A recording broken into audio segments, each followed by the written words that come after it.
Good evening. I'm Nisa Petrilli. I'm Jay Kaplan. I'm Steve Ferguson. And I'm Anthony Strait. And this is the On the Sports Lines March Madness Special.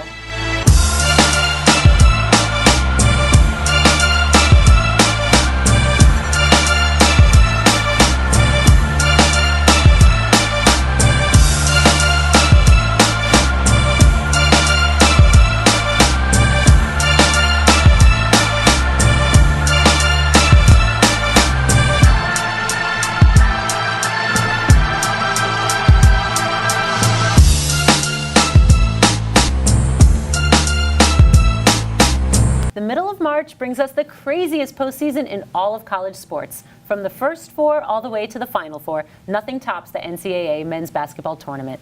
Tonight, we're all about the madness. We'll look at the road each number one seed has ahead of them and break down their region in a format we call 3 questions. All that plus our final four predictions. As always, you can find us on social media. Follow us on Twitter at On The Sports Lines and like us on Facebook at facebook.com/OnTheSportsLines. When the bracket was released on Selection Sunday, it looked as though the committee did a pretty good job of not giving any of the number one seeds a road to the Final Four that seemed too hard or too easy, which we've all said they've done in the past. We'll take a look at each of those roads. Start us off with the tournament's number one overall seed out of the South region, the Virginia Cavaliers. Well, I looked at their road to the Final Four, and the first 2 rounds should be pretty easy for the Cavaliers, being in the overall number one seed. The Sweet 16 is where I'm looking at that they may have a little issue, because you look at a possibly matchup with Arizona, the number 4 seed, maybe Kentucky. Davidson is a wild card that can kind of come out of there. Then you look at the Elite 8, possibly Cincinnati, the number 2 seed overall, to get to the Final Four. Virginia, they do it like they've been doing the last few years. They win by defense. They have not allowed a single team to reach 70 points all season long. But the question always remains: do they have enough offense to get to the, to finally get across that finish line? Because they play a lot of close games. They're deep. They slow the pace down. They rely so much on 3-point shooting that, you live by the 3, you die by the 3, and that can always come back to hunt Virginia. We've seen it the last 3 years. They come back to do it. Now you're the overall number one seed and expected to be at least be in San Antonio at the very least. Can the offense hold up and get into the play style defense that carried them all season long? And what's the impact of DeAndre Hunter being out for the tournament for them, ACC 6-Man of the Year? Stephen? Yeah, I'm looking at Kansas, and I think Midwest number 1? Yeah. The first game against Penn, they did win that game. There could be a little trouble with Seton Hall because Desi Rodriguez is coming back off the ankle problem. But I think they'll get through Seton Hall. Where I see trouble for them is when they play New Mexico State. Yeah. I think that's the team you have to watch because they're a very, very good defensive team. And I think Kansas, their style's a little helter-skelter, and Devontae Graham has to play really well if they're going to get through that round. Yeah, I hear you. I'm looking at the West number 1 seed, which is Xavier, and I don't think the committee did them any favors. Their potential second-round matchup could be the 8 seed Missouri, which just got its best player back, Michael Porter Jr. How Missouri incorporates him back into the rotation and not screwing up their current chemistry will be interesting, but they could be a tough opponent. Also in the top half of that draw is last year's runner-up, Gonzaga. Despite losing some players off that squad, they ran roughshod over the rest of the WCC, come in with a 30-4 record to the big dance. They have a defense that is holding opponents to 43.2% inside the arc. That's 6th in the nation. They are never an easy out. But to me, the bottom half of the draw out west is where really big trouble looms. You start with number 3 seed Michigan, one of the hottest teams in the country, 11-game winning streak, including wins over Michigan State and Purdue en route to taking the Big Ten tournament title. They score efficiently. Mo Wagner at 6'11", drops 42% from 3. He's a matchup nightmare for anybody they play. They don't turn the ball over. It's one of John Beilein's best defensive teams since coming to Ann Arbor. And then you have the defending champs, the number 2 seed Tar Heels. This is Roy Williams' best post-championship team. They earned their ranking as the top number 2 seed in the tournament. They're playing their best basketball coming into March. Joel Berry, Theo Pinson, Luke May experienced back-to-back Final Four runs. They lead a team that's one of the more explosive offenses in the country, and when they lock in on defense, which they've been doing of late, they can beat anybody. Xavier has their work cut out for them. Trevion Blewett's got to come big. He averaged 19.5 points a game, shot 42 from 3. This is an 84 point per game scoring offense that was top 10 in efficiency. They're going to need to improve the defensive inconsistency that cost them some wins against Providence if they're going to make it all the way to San Antonio. Well, I'm looking at the East #1 seed Villanova. On paper, Villanova has the easiest region because there aren't really any blue blood teams like Arizona, Duke, or Michigan in their bracket. However, you may want to look at them again. Once the Wildcats get past their first round matchup, the road might be just as tricky as anybody's to get to San Antonio. So their second round matchup is going to either be against Virginia Tech, the only team to beat Virginia on the road this year, or Alabama, who just got 2 key wins in the SEC tournament. Sweet 16 round could be Wichita State, who knows a thing or two about being underrated. Yes, they do. And West Virginia, who's had a ton of good tournament runs this decade. And both of those teams were top 10 teams at one point this year. And a regional final against Texas Tech or Purdue isn't going to be easy either. No. Both at times this year looked like the class of the Big 12 and the Big 10. Tech is getting as healthy as they've been in a long time, and Purdue is well rested from their Big 10 tournament final appearance that they had. Yep. So Villanova is a team that brings a lot of experience back from their national championship 2 years ago. Jalen Brunson is a Wooden Award finalist in the backcourt. Mikhail Bridges and Phil Booth are both redshirt juniors as well, and they're both huge contributors. Yep. The real question with Villanova is this: will this be the team that won the title in 2016, or the overall #1 seed that lost in round 2 to Wisconsin last year? Yeah. So that remains to be seen. Yeah, nobody's got it easy. You can't. We like to try, but Which we can't is predict good. this stuff. No. That's why we called it the madness. That's true. So it is time now for us to do our region-by-region breakdown. We're going to ask 3 questions. Which top 5 seed is most vulnerable to a pre-Sweet 16 exit? Which team is the most likely bracket buster? And which is the region's must-see weekend matchup? We start with the East region. Jay, which top 5 seed in the East is most vulnerable? You talked about Texas Tech, but the team that I think has a little bit more vulnerability because of the style they play is #5 West Virginia. They're reliant on creating offense from their suffocating defense. They forced 22 turnovers en route to beating Baylor in the Big 12 quarters. But 5 days earlier, they forced 14 turnovers in the regular season finale against Texas, but couldn't convert that into points because they only shot 27% of their threes. So West Virginia runs into trouble when their ball movement stalls in the half court and they get caught settling for jumpers. It's the primary reason they've blown their share of leads, most notably 2 against Kansas that ultimately cost them a shot to challenge for the Big 12 title. They come up against Murray State, a #12 seed who's riding a 13-game winning streak, can defend almost as well as the Mountaineers. They have an inside-outside tandem led by Jonathan Stark and Terrell Miller. They can score on anybody. They combine for 36 points a game, shoot 41% from 3. This is a legit 12-5 upset, in my humble opinion. If they get past the Racers, they have Wichita State that you talked about staring at them as the 4 seed. They went 14-4 in the AAC, 8-2 in their final 10. They have a top 5 offense led by Landry Shamet, who averages 15-5. Shoots 46% from 3. Look, opponents that can stall the Mountaineers offense that starts with senior guard Javon Carter, who averages 17 a game and shoots 39 from 3, and can limit their turnovers, can beat the Mountaineers. I like the Racers' chances as well as the Shockers to be able to do both. We will see. So, Anthony, which team is your pick to be the bracket buster? But I'm going to my mama's hometown, and that's the University of Alabama. Roll Tide. Roll Tide, yes. Don't roll Tide. And when I think of the Crimson Tide, I think of A.B. Johnson. I like them as a player in the NBA, but Colin Sexton is an outright stud. yeah. And I think back to that, remember that game earlier this year that turned into a 3-on-5 handicap match? He scored 40 points and almost led Alabama to a comeback. When I think of Sexton's ability to score and the fact that so much of Alabama's offense runs through him, I think of Kemba Walker, Shabazz Napier, guys who can just score 30 points in a game and carry their team. But it also helps that Alabama is a very good defensive team. They're in the top 15 in shot blocking. They're a tremendous team man-to-man, and they're a great team in zone. The only question is, can they get a second scorer outside of Sexton who can provide some points? Otherwise, if you double him, you triple team him, you get the ball out of his hands, or if you have a cold night, that's all she wrote for Bama. Yeah. But if he gets hot, I can see him going on like Kemba Walker, Torres Street, and carrying this team to the Elite 8. Hey, look, the Crimson Tide, they had 2 improbable wins in the SEC tournament, so they come in with a little momentum. Why not? And momentum, have you seen it in the past? We've seen it. Momentum can take you a long way in the month of March. Oh, yes. So, Steve, what is your must-see weekend matchup? You know what? I think for St. Patrick's Day, I can't tell you a better matchup than Wichita State, West Virginia. Yeah. And part of the reason is because both of these teams have 2 terrific guards. West Virginia They have, of course, Javon Carter, who actually is one of the best players in the country. And as you said, Jay, earlier, he averages 16 a game. 17, almost 7 assists and 5 rebounds. And Landry Shamet for Wichita State is a guy that Dude's a lot a stud. of people don't talk about, but this guy is a consistent scorer. So when you talk about two really good teams who have great guards, these are the two We teams don't that know how have important guard play is in the NCAA tournament. absolutely. Well, time to turn those 3 questions on the South region, which has 4 regular season conference champions or co-champions as its top 4 seeds. Steve, which top 5 seed in the South is the most vulnerable?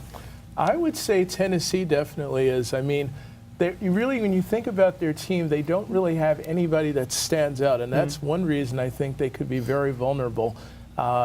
If they did, then you'd certainly hear more about them, but their play is very up and down, so I think they're the most vulnerable. They did a nice job of taking down Wright State today, but you know what? 3's beating 14 is more the norm than the exception. Yes. So, yeah, I agree with him on that. Well, Jay, tell me which team is going to be the bracket buster in this Here's one. the thing, I'm looking at number 7, Nevada. The Wolfpack is an intriguing team to me. The MWC regular season champs got bounced in their conference semis, losing by 17 to San Diego State, which ultimately went on to win the conference tournament and get the automatic bid.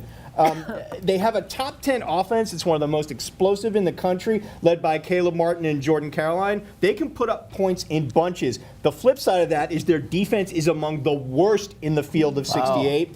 They can get past, I think they can get past number 10 Texas. As good a defensive team Texas, I still think they can get past them. The challenge for them is going to be the next round, which the potential matchup is one of the best defensive teams in the tournament, number 2 Cincinnati, which only gives up 57 a game. However, on offense, the Bearcats are average. They have limited shooters and offensive innovators, which can come back to bite them. They will need big games from Jacob Evans and Gary Clark to carry that offensive load if they hope to knock Nevada out of that expected second-round matchup. But if they can't hit their shots and Nevada can, this could be an upset in the making. Things have to go absolutely right for the Wolfpack, but a hot shooting team can knock off a team that is more reliant on defense than offense to win. It's what makes Nevada intriguing to me, which makes them, in my mind, a potential bracket buster. True.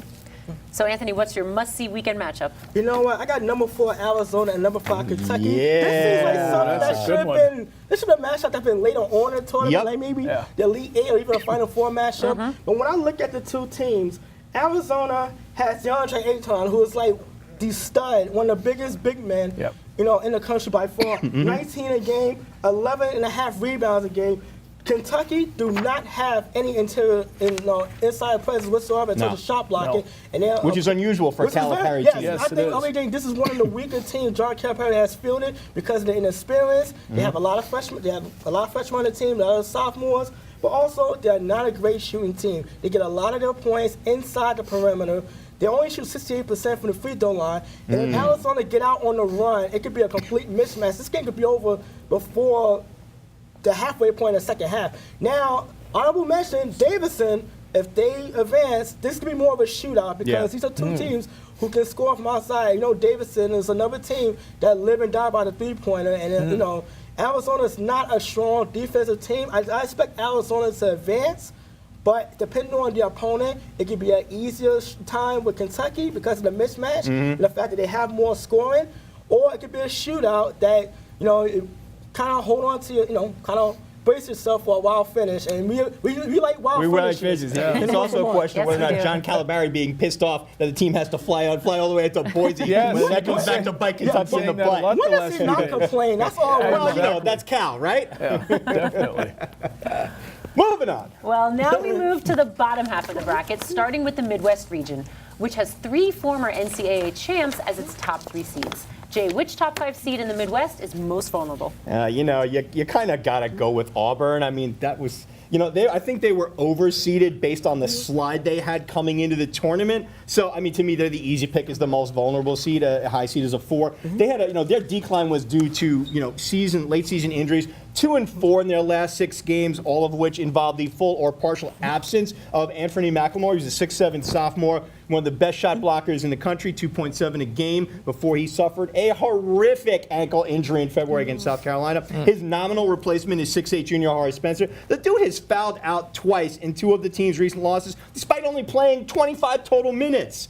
You know, the Alabama loss to Auburn in their loss to Alabama in the SEC tournament, where Colin Sexton went off on them for 31, should scare Auburn fans, because all NCAA tournament teams are going to attack the basket and dare this undersized, shorthanded team to stop them. Now, Auburn does have an offense. They average 84 points a game and were the best, most efficient offense in the SEC. They get to the line, they've scored 23% of their points from there, and they convert when they get there, shooting 78.6%, which is number 6 in the nation. However, and this is where I think they're doomed, when they don't force turnover, they surrender open shots and points. SEC opponents shot better than 51% on 2s, and the Tigers ranked 11th in the ACC in effective field goal defense. On the flip side, Auburn doesn't finish at the rim, ranking 188th in the nation in 2-point conversion, making less than half their attempts. It's hard to go far in the tournament if you can't finish at the basket, and I don't think they're going to go far.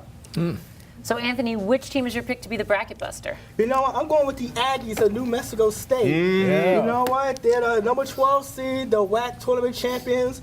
They're led by Zach Lofton, 19 a game. 39% from three-point shooting, which is pretty high for college, you know, 39%. But also, they're one of the best defensive teams in the country. Yes. They defend the perimeter very well. They will chase shooters off their spot. They will make you make a play. They employ a man-to-man defense. They specialize in the half-court. Excuse me.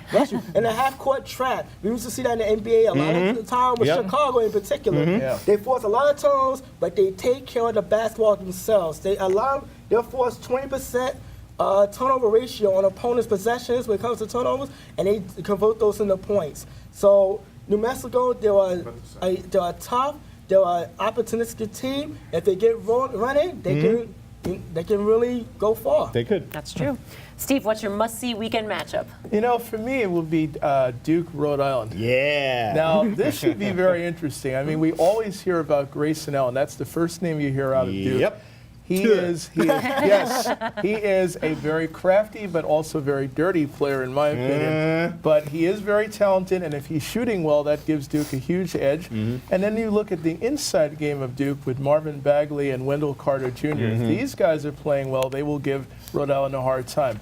Rhode Island, though, they have a chance if they're hot from the outside, especially in the second half and if the games go to overtime. But I have a feeling that Rhode Island might be able to pull the upset against Duke. Well, I mean, here's the thing about Duke is that they have the most talent of any team in that bracket, and there are a lot of people's pick to go all the way to the Final Four. But here's the thing. They have no tournament experience other than Grayson Allen, and it's a question of will the pressure of that bite these young kids in the butt, or will they rise up and play better than their freshman label would say they should? You know what? Don't count out Coach K. No. It's hard to go against them, especially this time of year. Especially since their defense has improved with that zone. So he's got a way of pulling things that's going to be together. a good game. It would have been better if it was Oklahoma to see how they would attack Trae Young. Yes, but you know what? This that will would have been really good. just as interesting. It's true. Well, our final 3-question breakdown takes us to the West region, which includes last year's national championship game teams, UNC and Gonzaga, among its top 4 seeds. Anthony, which top 5 seed in the West is the most vulnerable? Oh, Gonzaga, you should be thanking your heavens tonight. Oh man, my did they goodness escape by the gracious. skin of their teeth tonight? I mean, Zach Norvell should be getting free lunch for at least the rest of the weekend because he bailed the Bulldogs out.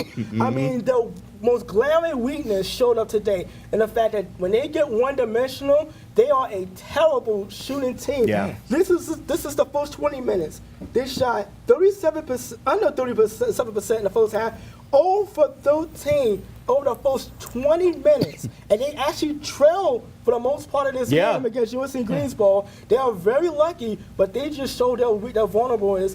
Vulnerabilities in this game. And it's like, they're expected to be at least in the Elite 8, Sweet 16, no worries. And they just barely, and I mean barely, escape the opening round game. I don't know if it's maybe the nerves, because we all see high seeds play on our opening night of the tournament. Yep. They can catch up to you. Yeah. But in this Oh, yeah. case, I mean, a lot of the weaknesses was really showing, and that if they're going to advance, they have got to get out to a better start. They got out to a really bad start Yeah. from the get-go. They were behind by 10 Wow. halfway through the first half, and you know, Gonzaga is really vulnerable right now. I can't see them getting out of this weekend.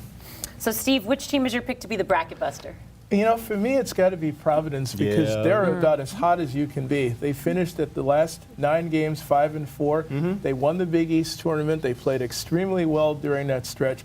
I think Ed Cooley is a terrific coach, and I think it's time for that team to really go a lot further than people think they will. Yeah, absolutely. You know? You know, the fact that they took Villanova Yeah. to overtime in the Big East title Yes. game is the reason a lot of people are looking at them as a team that may be underseeded as a 10 Yep. and could bust that bracket. That's very true. You're right. So, Jay, what's your must-see weekend matchup? Well, you know, I'm looking at the 3-seed Michigan against the 6-seed Houston. You know, and Houston is a team that also intrigues me. They play aggressive defense. They rank behind only Cincinnati in the AAC in defensive efficiency and effective field goal percentage defense. You know, they want to frustrate teams into poor shot selection and late shot clock, you know, mistakes. However, when they're over aggressive, well, only 10 Division I teams allow a higher percentage of points to be scored from the free throw line. So their offense, which is led by Rob Gray's 18 points a game, is focused on getting quality looks to score. They are willing passers, and they crash the glass for putbacks. They average almost 8 rebounds more than their opponents per game, and they're going to need to do that against Michigan. Now, the Wolverines take care of the ball like it's their firstborn child. They just do not turn it over. They expertly spread the floor. And they make threes at a ridiculous Yes. rate. 43% of Michigan's points comes via the three. They have 4 players who shoot 40% or better from behind the arc. Forwards Mo Wagner and Isaiah Livers, and guards Duncan Robinson and Muhammad Ali Abdul-Rahman.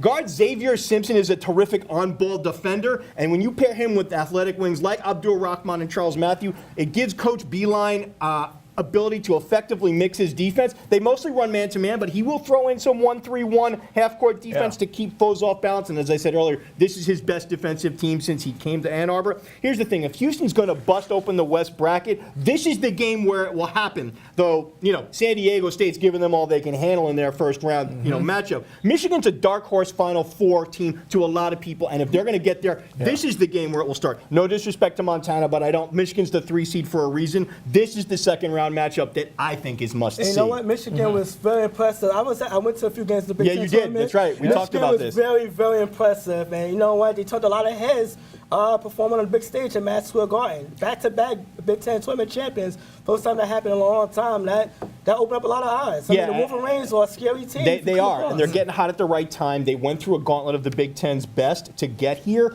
And, you know, they're a hard team to prepare for with the way Beeline's offense runs. A lot of Pete Carell's Princeton motion offense fixed in with pick and rolls and running guys off screen. So they are a very dynamic, not one-dimensional type of offense, and you saw them. They lock people down. Shut you down. Yeah. So, you know what? This is going to be the interesting game to watch. So, I mean, I got them going, you know, to the bottom half of that regional against the Tar Heels, which is also a game I want to see. We want to see all the games. Come I on. do. Come on. Of We all course. do. We all Love the madness. We all do. Most wonderful time of the year. Yes. Well, we're going to close out our March Madness special with predictions. Time to weigh in on who we think makes the trip to the Final Four. Anthony, start us off. Who do you have going to San Antonio? Well, out of the South region, I got UVA. I got the Cavaliers. I'm being biased. I didn't talk about them, but I think they are good enough to get to the Final Four. In the West, and we just talked about them, the Wolverines of Michigan. I mean, come on, I was there, and I saw how good they can be on the big stage. In the East, I got Villanova. I just think they get over that number 1 seed jinx that always seem to catch up to them in the first or second round of the tournament. I think they will get to the Final Four because I think on paper they do have the easiest role of the number 1 seeds. In the Midwest, I got Duke. It's because, yes, Grayson Allen is the only one who has an experience, but this is Coach Mike Krzyzewski we're talking about here, Coach K. How can I go against this man? Just as much as it's hard for me to go against Michigan State. Against Izzo in March. Tom Izzo. Yeah. It just, Against their pedigree was so. Yep, So those are my agreed. 4 teams coming, going to San Antonio. Steven? Well, I'm going with Michigan as one of my teams Out of the based West? Mm-hmm. on what you guys have said, and you're absolutely right. Villanova, with their experience East. and their great guard play, and Jay Wright as their coach, I have to go with them. Here's why I'm going with Virginia. Nobody in the NCAA plays defense like this team. This is true. Tony Bennett is a terrific coach, and a lot of people don't realize they've held opponents to 70 points a game. Even the highest scoring teams can't touch them. Nope. The one team I'm going with that probably nobody thinks I should go with, but I'm going to do it anyway, New Mexico State. Wow, he's sending a 12 seed to the Final Yeah, Four. I think it's You know time what? somebody Crazier gets things there have like happened. that. This is true. Okay, so in the East, I'm going with Villanova. You know, once again, Jay Wright has one of the best teams in the nation, as you talked about. They're deep, they're talented, led by Jalen Brunson and Mikal Bridges, who's rising up NBA draft boards as we speak. They shoot lights out from 3, and I think the region lines up nicely for them. In the South, like you guys, I'm going with Virginia. Even with the loss of ACC Sixth Man of the Year, DeAndre Hunter, I still think they make the Final Four. They defend, as you said, better than anyone in the they do. nation, and they exhaust you on the offense by making you run around a million screens, Yes. and they knock down threes. They have enough shooters this time, I think, to offset any loss on defense with Hunter out. Midwest, I'm with you. I'm going with Duke. Most talented team in the tournament. Bagley, Trent Jr., Grayson Allen. If they play like the team that they can be for a full 40 minutes every game, they go to San Antonio. And man, does that sound awful coming out of the mouth of a Tar Heel fan. And in the West, I'm taking my Tar Heel fans, and Sean is at home calling me a homer right about now. But look, I like the Tar Heels' experience, the renewed commitment to defense, their ability to get on their own boards, knock down threes, which is improved, and they've improved their depth, especially at the big man spots. Their freshman bigs have come alive late in the season. I just think they have enough. Like I said, this is Roy's best post-championship team, and I think they can get back to the Final Four for the 3rd straight year. Well, I'm going to go Virginia out of the South because I just think they're really, really good. And they are. I'm going to go Gonzaga out of the West because I know they struggled in the first Gonzaga. round, but I feel like that could have been a wake-up call instead of Could be. exposing them. It could go either way, but All right. I'm just going to go out on a limb.